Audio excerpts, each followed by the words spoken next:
It's a mammoth task, mapping, photographing and referencing millions of gravestones in thousands of graveyards.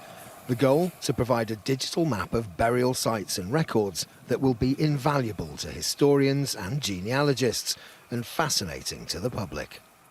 We're here in Barton Churchyard near Penrith in Cumbria, and there we can see the headstones, we can see the trees, we can see the graves. And again, imagining we're overseas somewhere, there we have a photograph of that very headstone that we can see here.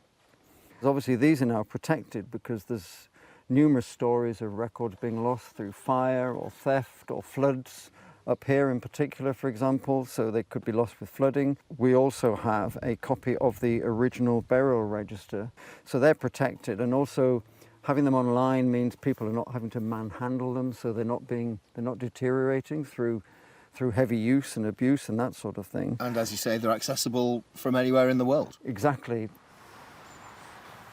The backpacks the team used to collect the data cost £100,000 each and contain 5 cameras, 2 laser scanners and the latest GPS technology.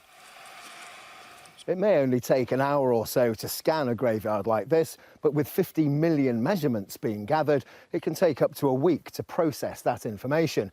And with 19,000 graveyards to be mapped, the 7-year timescale for this project could be a tight one. Once the initial data has been fed into the system, the local parishes themselves can keep the online records updated.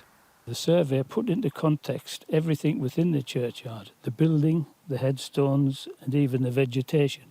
And what we learned at that point was where the old maps weren't exact in scale and detail. So we've had that immediate advantage. There are benefits for ecologists, biologists and botanists too. The data gathered by this study will also be used as part of a national biodiversity survey of the sometimes very rare plants and animals that are living amongst our dead. Fraser Maud, Sky News, Penrith.